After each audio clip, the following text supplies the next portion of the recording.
Нека започнем с втория урок на тема настойничеството. Ние сме озаглавили този урок десятъка и в този урок ще продължим да изучаваме основното взаимоотношение между Бога и нас, което е десятъка. Нека да прочетем от Евреи 7 глава, 1, 2 и 6 стих. Защото той е Мелхиседек, салимски цар, свещеник на Всевишния Бог, който срещна Авраам, когато се връщаше от поражението на царете и го благослови, комуто Авраам отдели десятък от всичката плячка. Той е, който първо по значението на името му цар на правда, а после и салимски цар, цар на мир. И 6 стих казва: той обаче, който не е произлезъл от техния род, взе десятък у Авраама и благослови тогава, комуто бяха дадени обещанията. Нека обърнем сега в Малахия, 3 глава, от 8 до 11 стих. Ще краде ли човек Бога? Вие обаче ме крадете. Обаче думата в какво те крадем? В десятъците и в приносите. Вие сте наистина проклети, защото вие, целият този народ ме крадете. Донесете всичките десятъци във влагалището, за да има храна в дома ми. И опитайте ме сега в това, казва Господ на силите, дали не ще разкрия небесните отвори, да излея благословение върху вас, тъй, щото да не стига място за него. И заради вас ще смъмре поглъщателя, та няма вече да поврежда рожбите на земята ви, и лозата ви ще дава плода си, казва Господ. Ние говорим тук за десятъка, като за основа на Божието взаимоотношение с човека. Десятъкът принадлежи на Господа и аз искам да затвърда някои истини за десятъка. Вие не само сте задължени да давате десятъка си, но Бог ви е заръчал да следите и верността на църквата към тази заръка. Бог е обещал, че небесните отвори ще са разкрити за уния, които вървят в тази истина. Ние даваме десятъка си на Бога. Бог заповядва десятъците да се донесат в хранилището му. Тези, които не се подчинят и не донесат десятъка при Бога, отхвърлят тая заповед, преизчислявайки я към закона. Десятъкът не е само част от закона, разберете това. Авраам даде десятъка си 400 години преди закона. В книга Евреи Бог ни казва, че Авраам даде десятъка си на Мелхиседек. Той не бе получил такава заповед. Това ни показа, че Авраам вършеше Божията воля, която беше той да даде този десятък. Даването на десятък предшестваше закона. Бог даде принципа за десятъка. Както обикновено в Библията, Бог първо ни дава принципа, а след това ни дава обещанието. Принципа е: донесете всичките десятъци в хранилището. Десятъкът е лихвата на онова, което Бог ни е дал. Обещанието е: аз ще разкрия небесните отвори, за да излея благословение върху вас, тъй, щото да не ви стига място за него. Това е Божието обещание. Бог казва: опитайте ме сега за това. Това беше Божия финансов план 400 години преди закона. Вие не можете да оправдавате себе си, като се основавате на закона. Ако не го давате, това само би ви донесло проклятие върху вас и върху хората, на които проповядвате. Бог каза: донесете десятъците си. Това означава 10% от всичко, което имате или сте получили. 10% от заплатата си, от наследството си, от приходите си, от добитъка си и така нататък. Църквата няма място да отглежда добитък. Затова продайте 10% и донесете приходите на Господа. Те принадлежат на Бога.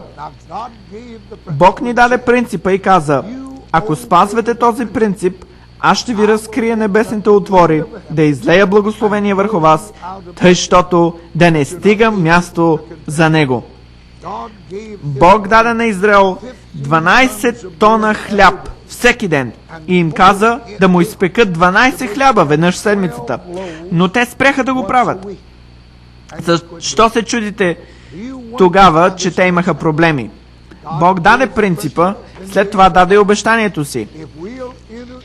Ние трябва да влезем в това обещание. И това става само, ако се покоряваме на Бога. Не само като даваме десятъка си, но и като го донасяме там, където принадлежи. Десятъка е за служението. В Стария Завет той се даваше на левитите за служението.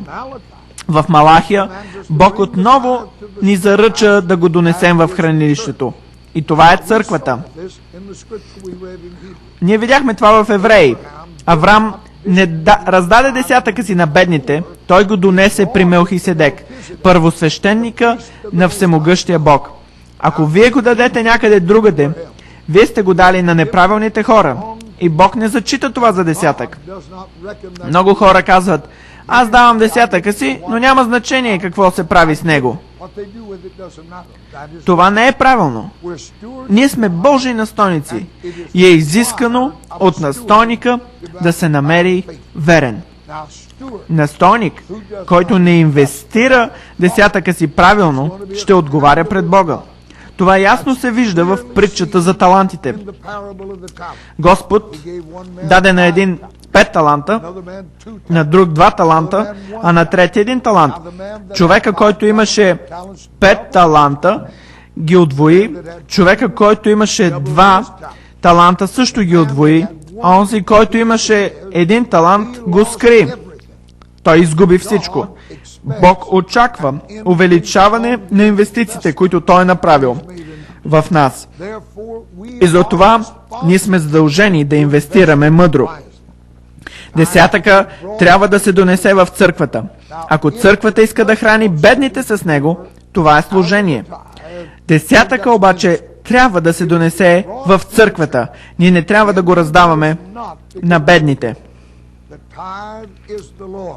Десятъка принадлежи на Господа. 2 неща се свързват с това. Първо, десятъка е на Бога и ако не го давате, вие ще си платите за това. Вие не сте дали нищо, щом не сте дали десятъка си. Исус каза, давайте и ще ви се дава. Добра мярка, натъпкана, стърсена и препълнена. Но ако вие сте дали само десятъка си, тогава вие сте непечеливши слуги. Защото вие сте направили само това, което се изисква от вас. След десятъка е даването. Десятъка принадлежи на Господа. Това е задължително. Но когато аз давам десятък, аз просто си донасям това, което си е негово. То не е мое. Десятъка е свят и ние не трябва да се допираме до това, което е свято. Десятъка принадлежи на Господа. Искам да видите това в Писанията. Искам да го видите в книга Левити, 27 глава, 30 стих. Десятъка беше преди закона, съществуваше преди закона, но и в закона той беше заповядан. Числа, 27 глава, 30 стих. Всеки десятък от земята, било от посевите на земята или от плода на дърветата, е Господен. Той е свят Господу. Исус каза, отдавайте кесаревото на кесаря, а Божието на Бога. И там той говореше в този стих за парите. Забележете по-нататък какво се казва в Числа 18 глава 21 стих. Тук ще установим една друга истина за десятъка. Много християни ми противоречат на това. Хората, които искат да крадат от Бога, си намират извинение за това. Но това е велика истина за десятъка. Числа 18, 21. И на левийците, ето давам в наследство всичките десятъци в Израеля, заради службата, която вършат, службата в шатъра за срещане. Вие не можете сами да си решавате какво ще правите с десятъка си, защото десятъка принадлежи на Бога. Десятъка е свят и той трябва свято да се употребява.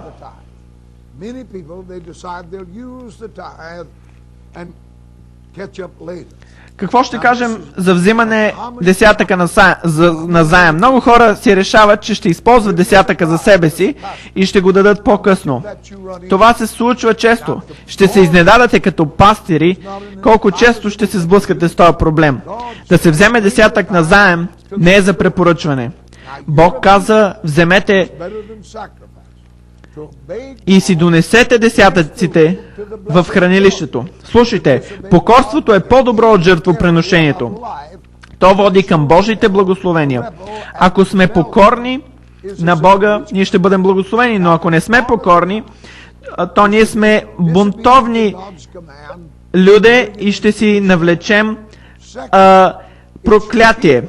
Непокорството е като греха на чародейството. Взимайки десятъка на заем, това значи да решим да си го платим по-късно, ние нарушаваме Божията заповед да го донесем в хранилището.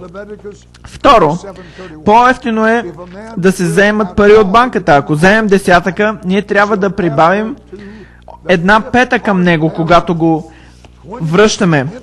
В Левити 27:31 се казва, ако някой поиска да откупи нещо от десятъка си, нека придаде 5-та част от цената му. 20% лихва се плаща за зает десятък. Ако отпаднем от вярата и не даваме десятъка си, когато се върнем при Бога, ние трябва да се покаем. И покаянието означава, че ние трябва да платим всички наши десятъци и да прибавим 20% към онова, което не сме платили. Божия служител трябва да разясни това на хората. Дявола ще се опитва да ги изкуши да заемат десятъка си или да го задържат. Много е опасно да се отнасяме небрежно към десятъка. Краде ли човек Бога? Вие обаче ме крадете. Как можем да крадем Бога? В десятъците и в приносите. Десятъците трябва да се донесат в Божия дом. Бог ни обещава изобилни благословения, ако сме верни. Халелуя! Вярата е действие, основано на убеждение, и може да бъде основано на Божието обещание и Божията вярност. Божието обещание е, че ако донесете десятъците си, Той ще ви благослови. Донесете десятъците си в хранилището и опитайте ме сега за това. След като вярата е действие, основано на убеждение, аз давам според това убеждение. Бог казва, донесете десятъка си. И аз го донасям. Това е моето действие. Сега аз вярвам. Аз мога да цитирам. Мога да го кажа, но това не е достатъчно. Когато аз донеса десятъка си, тогава аз вярвам на дело. И така, вярата е действие от убеждение и то убедително се подкрепя чрез нашето постоянство. Ако Бог е казал нещо, Той ще го извърши. Божието обещание е: и опитайте ме сега в това, казва Господ на силите.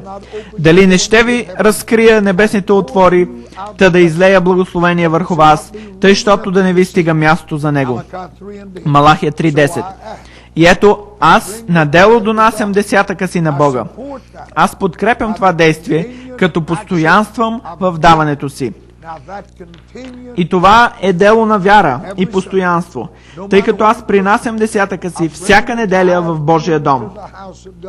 Бог рече: опитайте ме в това и вижте дали не ще ви разкрия небесните отвори, за да излея благословение върху вас.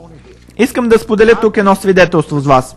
Когато станах християнин, аз не можех да цитирам Йоанна 3:16, защото бях израснал като безбожник и без църква. По това време аз работех като сондьор И скоро след като повярвахме, се наложи да се преместим. Спасен бях само от няколко седмици. Отидох при пастира и му казах, че ще се местим. Той се моли за мен и ме благослови. А след това каза, трябва да говоря с теб нещо много важно преди да тръгнеш. Още преди, аз трябваше да те науча, каза той, че десятъка ти принадлежи на Бога. Аз въобще не разбрах за какво той говореше. И му рекох, какво значи десятък? Той каза, 10% от всичко, което си получил, спечелил, намерил и наследил, принадлежи на Господа. И ти трябва да го носиш в Божия дом. Тогава той ми прочете същите стихове, които тук днес ви показвам. Отидох си вкъщи и казах на жена си, аз вярвах на всичко, каквото кажеше Божия човек. Бог ме бе спасил от пиянски живот и ме бе благословил и семейството ми. И тогава точно си имах малко проблеми в семейството, преди да се спася.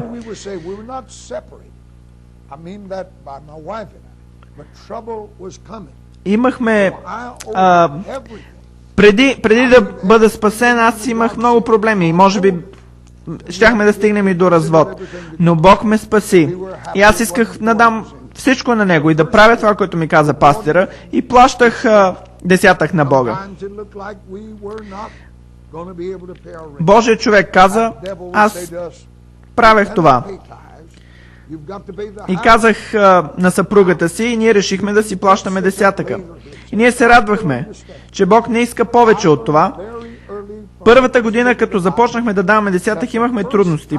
Понякога беше трудно да си плащаме и найма. И дявола се опитваше да ни говори, да ни лъже, че е по-добре да си платим найма, да си покрием сметките, вместо да плащаме десятъка. Каза, по-късно ще си го платите. Бог ви разбира, няма проблем. Аз научих още от начало, като четох Библията, че дявола е лъгал винаги хората. Той излъга Адам и Ева, като ги накара да се усъмнят в Божието Слово. Бог казва, донесете десятъка и ме опитайте. Първата ни година беше борба. Често сме правили големи жертви, за да си го плащаме. Но Бог отвори небето, брати и сестри, и ни благослови. От 1949 година почнахме да си даваме десятъка. Сега даваме вече към 40-50% от това, което Бог ни дава. Ние го принасяме на Бога и на Божиите хора. И идват небесните благословения. Когато Бог призва мен и жена ми да идем в Русия, аз си дадох оставка като пастир тук в Тексас и се преместихме там през 92-а.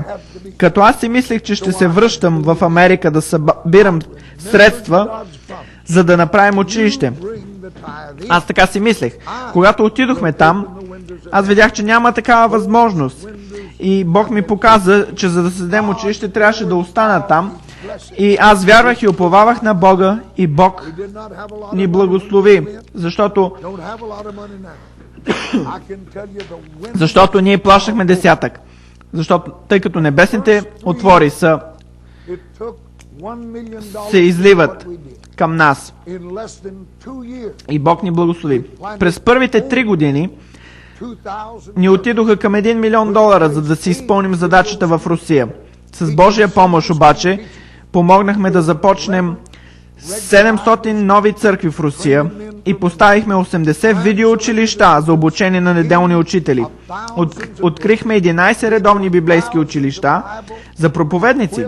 Преведохме и напечатахме хиляди книги. Раздадохме хиляди библии. Подготвихме и изпратихме 50 евангелизаторски тима. Прозорците небесни бяха отворени. Халелуя! От всякъде хора ни пращаха пари. Бог е обещал благословения, брата и сестри, на тези, които си плащат редовно десятъка. Вие ще имате изпитания, но постоянствайте в даването си. Учете си хората, които да плащат, които са в църквата ви, да плащат десятък. Ако ли пък не, вие ще получите проклетия за непокорството си.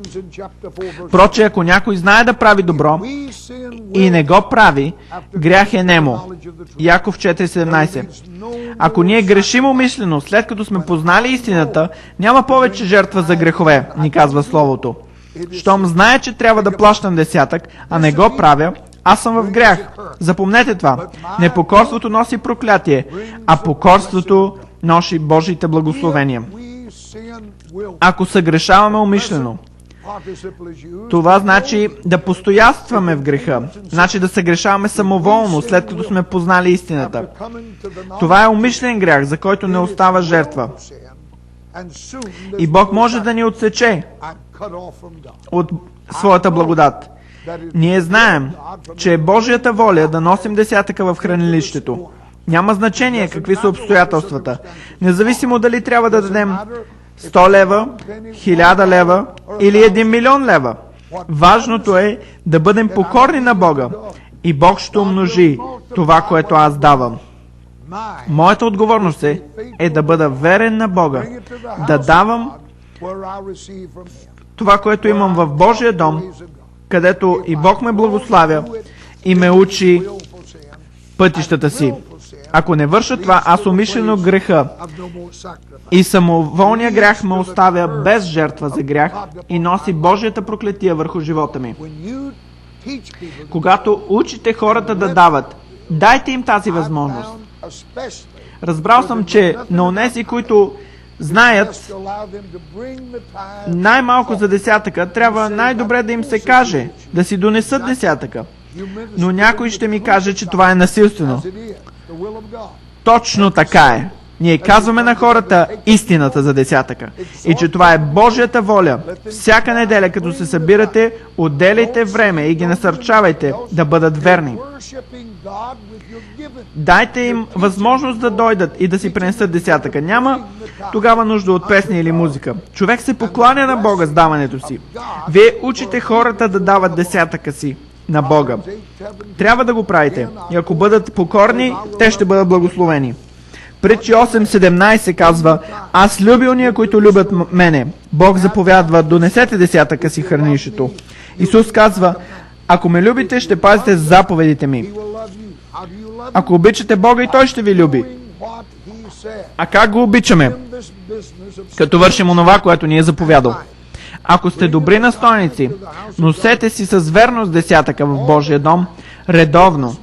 Малко или много, дайте го на Бога. Направете го. Обещанието е: ако ме любите, и аз ще ви възлюбя. Вашата любов към Него е да вършите това, което ви е заповядал. Неговата любов е в това, че Той ще отвори прозорците небесни и ще излее над вас благословение, за което да не ви стигне място. Даването на десятък е Божия начин да се издържа Неговото дело. Това не е нещо, в което да получавате веднъж в годината. Вие трябва да изразявате това във всяка ваша проповед.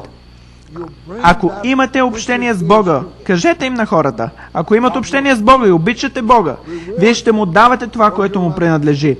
Бог е верен и ще ви награди за любовта ви към Него. Той ще умножи семето, което сеете. От това, което ви е дал, дайте и така ще посеете за царството му. И Той ще ви преумножи. Ние винаги трябва да даваме възможност на хората да дават, за да получат и те Божиите благословения. Това ще умножи тяхната вяра и в други области на живота. Десятъка беше преди закона, той принадлежи на закона, то е свято нещо и трябва да се донесе в църквата. А Бог ще ви благослови, щом давате десятъка си, и ще ви прокълне, ако не го давате. Нека бъде слава на Господа!